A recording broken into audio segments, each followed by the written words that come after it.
अपने स्वास्थ्य का अनुभव करना जारी रखिए। इसी से अपने स्वास्थ्य की रक्षा होती है। स्वास्थ्य ही हमारी संपत्ति है। उसी से हमको सुख का अनुभव होता है। हमारी संपत्ति क्या? एक हमारा अमूर्त शरीर, स्थायी संपत्ति, तीनों काल। दूसरा, उसमें उसका सुख स्वभाव, वो सुख स्वभावी है, इसलिए वह एक उत्तम संपत्ति है। तीसरा, उसका सुख की जो प्रकटता है, स्वास्थ्य जितना प्रकट है, वह हमारी संपत्ति है। चौथा, हम उसका अनुभव करते हैं। इसके अलावा कुछ भी हमारी संपत्ति नहीं, सब विपत्ति है। चार की संभाल करनी है। अपना अमूर्त शरीर सिर से पांव तक भी विस्तार को प्राप्त है। ये विस्तार भले संकोच विस्तार को प्राप्त होता हो, पर स्थायी है। हमारी वस्तु है, हम ही है, हमारा ही स्वरूप है, जिससे हमको प्रति समय सुख मिलेगा। अभी भी मिल रहा है। और अभी वो कर्म से बंधा है, लेकिन फिर भी कुछ व्यक्तता रहती है सुख की। तो जो सुख की व्यक्तता है, वो हमारी संपत्ति है। स्वास्थ्य कहते हैं उसको। हम स्वस्थ हैं, वह सुख की व्यक्तता है। सुख स्वभाव की व्यक्तता है, वह भोगने में आती है। उसका सुख हमको मिलता है। बाहर है तो भी जो सुख मिल रहा है, वह स्वास्थ्य के कारण से है। भीतर है तो वह तो फिर बंदीगत सुख बन जाता है। ऐसे अपने शरीर को, उसके सुख स्वभाव को, उसके प्रकट सुख को हमने संभाल कर रखना है, उसकी रक्षा करनी है। तो यही हमारी संपत्ति है। तो कैसे रक्षा होती है? अनुभव से होती है। जो स्वास्थ्य प्रकट है, उसका हमको अनुभव करना है। सिर से पांव तक विभिन्न भागों में जो भी सुख की व्यक्तता है, वेदना नहीं है, आराम की स्थिति है, हमें उसका अनुभव करते हुए रहना है। उससे क्या होगा? जितना स्वास्थ्य प्रकट है, वह तो प्रकट रहेगा ही, उसमें वृद्धि होगी और आकस्मिक कोई दुख नहीं आएगा। क्योंकि हम इस अनुभव के द्वारा बद्ध कर्मों का नाश कर रहे हैं। तो कोई बलवान उदय नहीं आता है। बलवान उदय को पहले ही अनुभव के द्वारा हम कमजोर कर देते हैं।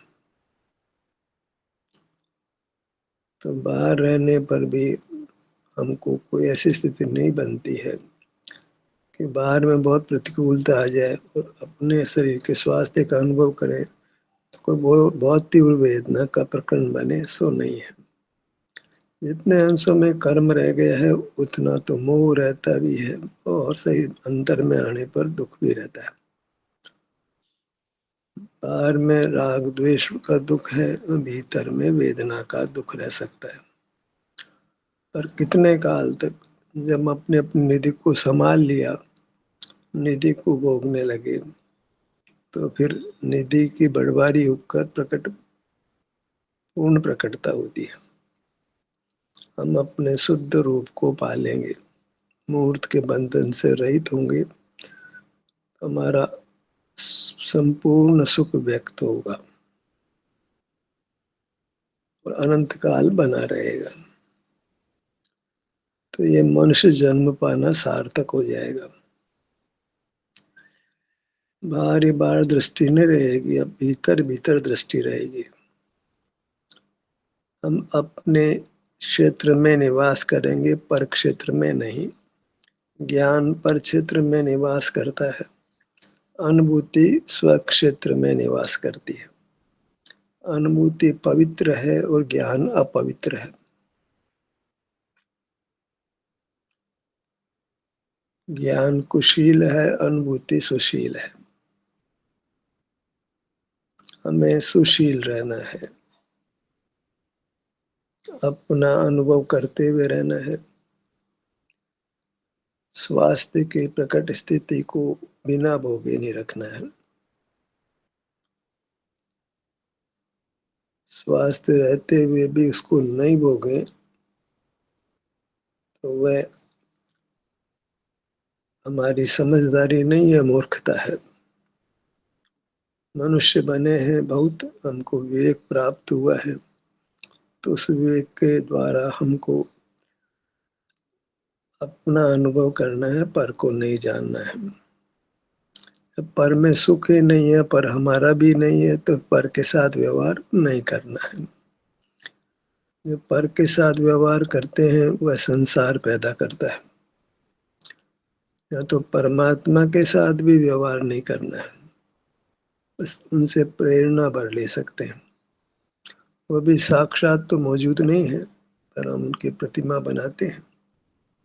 तो फिर परमात्मा को इसी प्रकार उपयोग में लेना जैसा एकलव्य लेते थे। एकलव्य ने द्रोणाचार्य की प्रतिमा बनाई,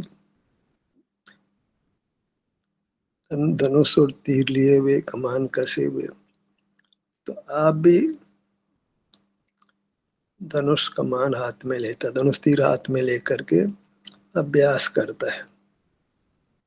यही उसके द्वारा की गई गुरु की उपासना है। इसी से गुरु प्रसन्न भी होते हैं कि मेरा चेला मेरे मार्ग पर चल रहा है, जो काम मुझे इष्ट है वही काम ये कर रहा है, जो विद्या मैं सिखाता हूँ वही विद्या ये ग्रहण कर रहा है। तो परमात्मा कदाचित हमको देखते जानते हों, तो अगर हम ध्यान में स्थित होंगे तो वाकई परमात्मा को बहुत खुशी होगी। वो इस बात से खुश नहीं होंगे कि हम उनके दर्शन कर रहे हैं, पूजन कर रहे हैं। कहते हैं ये मेरी रुचि का विषय नहीं है। परमात्मा कहते हैं मेरी रुचि का विषय तो अपने कायम में स्थित रहना है। तो मेरा सच्चा शिष्य, मेरा सच्चा भक्त तो वह है जो अपने कायम में स्थित रहने का ही प्रयत्न करता है। बाकी मेरे सेवक उपासक नहीं है। सच्चा उपासक वही है जो मेरी तरह कायम में स्थित रहने का ही प्रयत्न कर रहा है। कायस्थ रहना वही ध्यान करना है, स्व संवेदन करना है।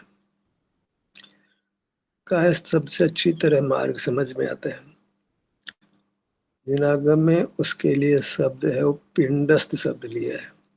पिंड नाम काय का, शरीर का होता है। पिंडस्थ धर्म ध्यान वही वास्तविक धर्म ध्यान है, निश्चय धर्म ध्यान है। और जो ध्यान बताए गए तीन, वो तो व्यवहार धर्म ध्यान है, निश्चय धर्म ध्यान नहीं है। पदस्थो रूपस्थो रूपातीत हो, वे वास्तविक धर्म ध्यान नहीं, कि उनका विषय पर पदार्थ है। और जहाँ पर पदार्थ उसको ज्ञान संज्ञा है, ध्यान संज्ञा नहीं है। और ज्ञान में तो आकुलता रहती है, क्योंकि उसने अपनी संपत्ति को संभाला नहीं है। ध्यान में ही आनंद मिलता है, क्योंकि उसमें हम अपनी संपत्ति की संभाल करते हैं, अपनी संपत्ति को भोगते हैं, अपने सुख को भोगते हैं। एक ही काम रह गया, अपनी संपत्ति की संभाल करना, ताकि हम सुख से जी सकें। पर संपत्ति की संभाल हम नहीं कर सकते हैं, उसमें आकुलता ही होती है। अपनी संपत्ति है, अपना विस्तार है, उसका सुख स्वभाव है, उसका प्रकट सुख है, ये सब हमारी संपत्ति है, इसका हम अनुभव करते हैं।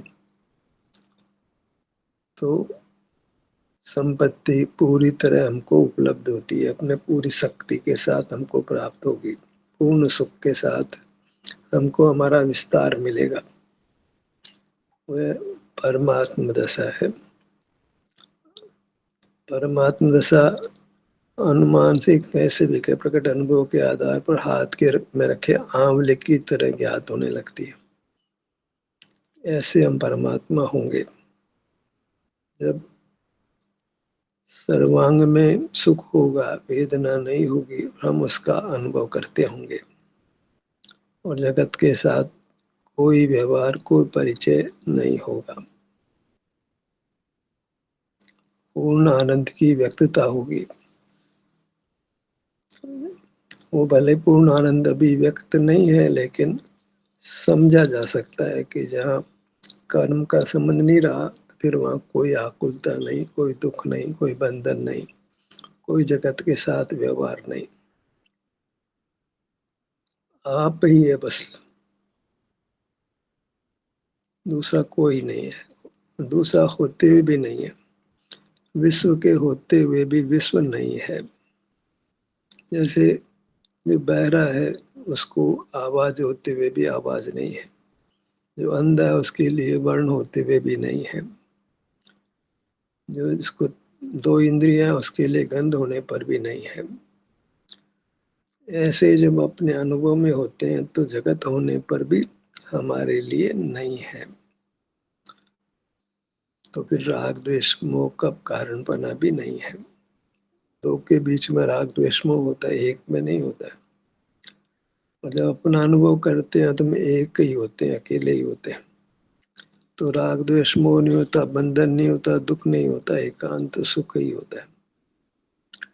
एकाग्रता में सुख मिलता है, जहाँ एक हमारी मूर्ति हमारे सामने है,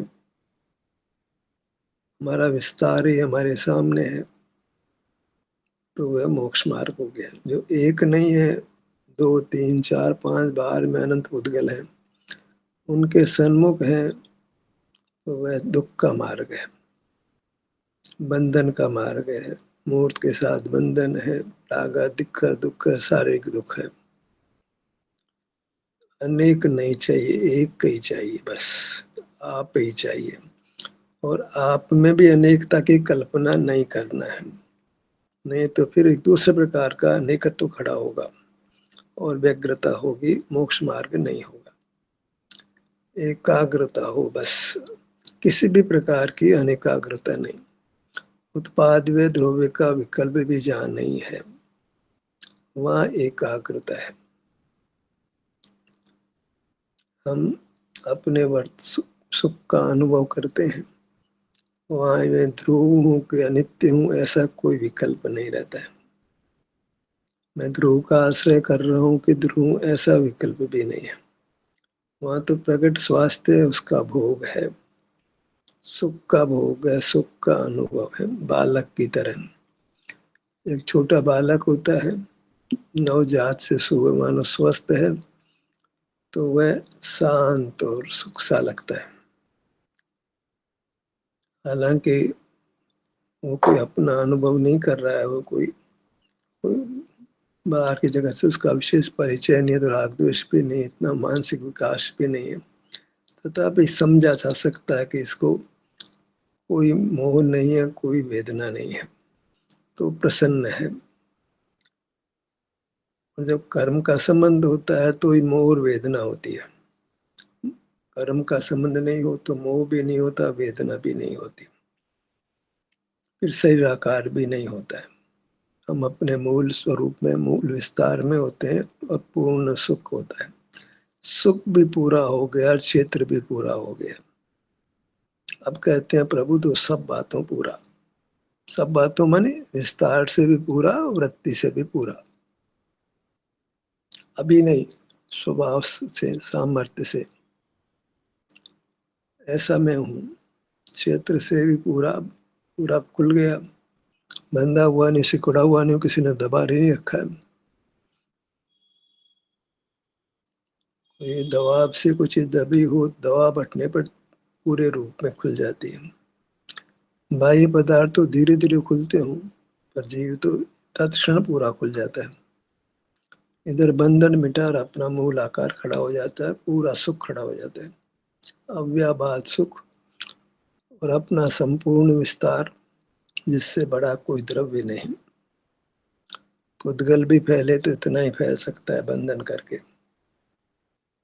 ऐसा ही कोई वस्तु का स्वरूप है। पुद्गल क्या होता है? पुद्गल से हमें लेना देना नहीं। इतना है कि हमारे से मान नहीं हो सकता है। वो क्षेत्र में भी हमारे से ज्यादा मान नहीं हो सकता है। आज भले ही पहाड़ बड़े बड़े दिखाई देते हूँ, समुद्र बड़े बड़े दिखाई देते हूँ, आसमान बड़ा दिखाई देता हूँ, पर यह तो बंधन के कारण से है। बंधन नहीं हो तो हमसे बड़ा पदार्थ कोई नहीं होगा।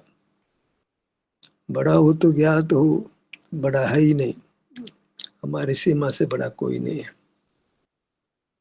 आप ही सबसे बड़ा है। बस सबका विकल्प भी नहीं है। बस विस्तार, महान विस्तार। कितने समुद्र छोटे पड़े, ऐसा हमारा विस्तार है, अत्यंत विशाल। और जहाँ सुख ही सुख लहरा रहा, सुख ही सुख का परिणाम हो रहा है, और किंचित भी आकुलता नहीं है, कोई जगत का ज्ञान नहीं है, कोई राग द्वेष मोह नहीं है। ज्ञान हो तो ज्ञेय के प्रति ममत्व हो, ज्ञेय के प्रति कर्ता कर्म का विकल्प हो, स्वामी स्वस्वामी संबंध का विकल्प हो, भोक्ता भोगी का विकल्प हो, पर ज्ञान ही नहीं है। संसार को मूल से समाप्त कर दिया है।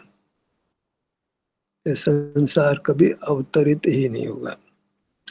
बीज को नष्ट कर दिया जाए, एक ही बीज को भी नष्ट कर दिया जाए, तो फिर संसार पैदा नहीं होता। ज्ञान होने का संस्कार ही मिट गया।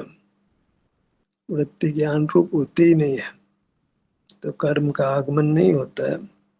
बद्ध कर्म निकल जाता है, हम अपने मूल स्वरूप में क्षेत्र और काल दोनों की अपेक्षा मूल स्वरूप को पा लेते हैं। पूरा सुख व्यक्त है, पूरा क्षेत्र व्यक्त है। किस हेतु से? ज्ञान के निरोध से। जो वृत्ति बाहर बहती है उसको ज्ञान कहते हैं, और वृत्ति बाहर नहीं बहती है तो उसको सुख कहते हैं, शांति कहते हैं। करके देख लो। यहाँ कोई शास्त्र की पढ़ी पढ़ाई बातें नहीं है, तो उतारट नहीं है। वो तो सब तो की टटर, कभी मंडक की टटर है, वो कवि के काव काव है। बिना अनुभव का ज्ञान सब कवि के काव काव, मेंढक की टटर है, उसमें कोई सार नहीं है, उसका कोई मूल्य भी नहीं है।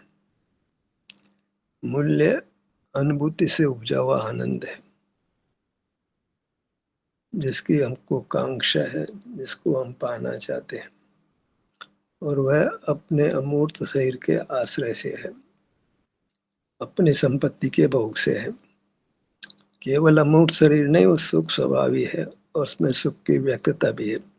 उसको हम भोगते हैं, अपना विस्तार, अपना सुख स्वभाव और अपने सुख की वृत्ति सब उसमें आ गया। कुछ नहीं सोच बचा। पूरी अपनी संपत्ति को हम भोग लेते हैं एक समय में।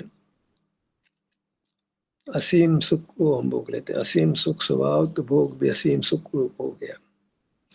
जब संपूर्ण कर्म छूट गया तो संपूर्ण सुख व्यक्त हो गया।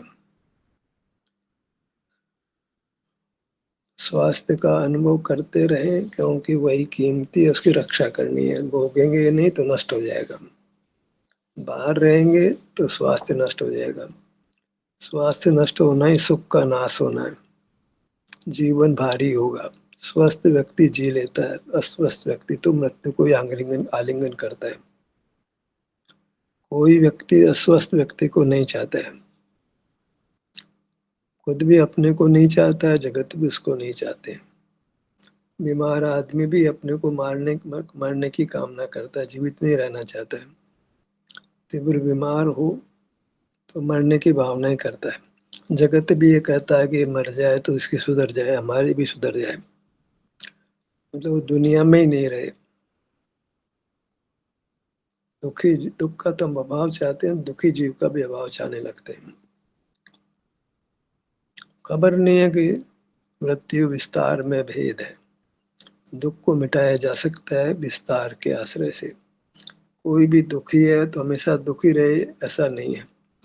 वो दुखी प्राणी भी अपने विस्तार में होगा तो सुख को पाएगा, दुख मिटेगा और सुख आएगा उसको। और दुख तो विभाव सदा रहता भी नहीं है, इतना है संसार में, वो कम ज्यादा होता रहता है, हमें तो उसको पूरी तरह समाप्त कर देना।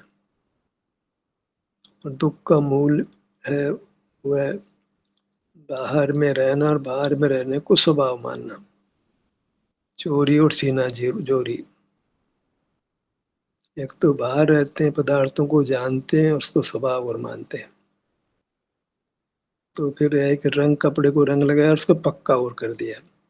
अब कितना ही साबुन लगाओ, रंग समाप्त ही नहीं होता है, वो वापस सफेद होता ही नहीं है। रुई से कपड़ा बनाया, उसको रंग दिया, पक्का कर दिया, अब कितना ही साबुन लगाओ वो सफेद होता ही नहीं है। ऐसा दर्शन मोह खराब चीज है, मिथ्या ज्ञान ऐसा खराब है। जहाँ अपने को ज्ञान स्वभाव माना, हमने संसार को पक्का कर दिया, वो मिटने वाला ही नहीं है। ज्ञान स्वभाव मानने का कितना बड़ा दोष है, कितना बड़ा भारी दुख है। ऐसा आप ज्ञान से आत्मा को जानेंगे, पर ज्ञान तो स्वपर प्रकाशक है ना, तो फिर पर को भी जानेगा ना वो। पर का तो एक समय का जानना भी कर्म से बांधता है। दीर्घ काल का कर्म एक समय में बन जाता है पर के जानते हुए। निदत निकासित कर्म बन जाते हैं जो छूटते ही नहीं है आसानी से। कोई बहुत वज्र से नाराज संगन का धारक होता है, महाबली होता है, वही अनुभूति में निदत निकासित कर्म को मेट पाता है। आम जन तो मेट भी नहीं पाते, भोगना ही पड़ता है। अपने विस्तार, अपना विस्तार में प्रकट सुख, वेदना रहित स्थिति, उसको हमें सतत भोगते रहना है। बाहर के माया जाल में, बाहर की दुनिया के ज्ञाता नहीं बनना है, जगत के ज्ञान से रहित रहना है। अखबार नहीं पढ़ना है, बाहर का समाचार नहीं जानना है। पहले लोग इतना अखबार नहीं पढ़ते थे जितना आज पढ़ने लगे, इतना न्यूज पहले नहीं देखते थे जितना आज देखने लगे। मोह बढ़ गया है। और तो त्यागी वृत्ति भी अखबार पढ़ने लगे, उनको भी जानने की जिज्ञासा कम नहीं है, बढ़ी गई है। मोक्ष मार्ग की दुर्लभता तो है ही। अपनी मूर्त की महिमा रखिए, यही हमारे लिए परमात्मा है, इसी को हमने नमन करना है, इसमें झुकना है। कोई जिनेन्द्र इनेन्द्र को नमन नहीं करना है, पर को नमन करने से हमको सुख नहीं मिलने वाला है। अपने को नमन करेंगे, अपने में झुकेंगे तो सुख मिलेगा। पर के गीत नहीं गाना है, अपने गीत गाना है। दूसरा धनवान है, दूसरा धनवान है, इससे हमको दुखी होगा, सुख नहीं मिलेगा। मैं धनवान हूं तो सुख मिलेगा, दूसरे को धनवान देख करके तो अपनी गरीबी का बोध होगा। भगवान होंगे जिनेन्द्र, वो नहीं जानते होंगे मूर्त को, से हमें क्या। हम मूर्त को नहीं जानते हैं तो हमारी महिमा है। आप मूर्त को नहीं जानते हो तो उनको सुख मिलता है, हमें क्या मिलता है। आपकी जय हो, उनकी तो जय हो गई, हम कौन जय करने वाले हैं। उन्होंने तो कर्म को जीत लिया है, ज्ञान को जीत लिया है, उसी को दोहराने से क्या होगा। अब तो अपनी जय हो, उन्हें अपन इंद्रिय ज्ञान का निरोध करें, कर्म का अभाव करें, हमारी जय हो। एक ही बात, हमारी जय हो, हमारी जय हो, हमारी जय हो। हमारी मूर्त प्रसिद्ध हो, हमारे को कर्म का नाश हो, इंद्रिय ज्ञान का नाश हो, और हमारे स्वभाव की व्यक्तता हो। वह अपने स्वभाव की जय हो गई। उसी स्वभाव को जय करने के लिए हमें अहोरात्रि प्रयत्नशील रहना है। ध्यान कैसे तरह समाप्त होता है। आपकी सहभागिता के लिए धन्यवाद।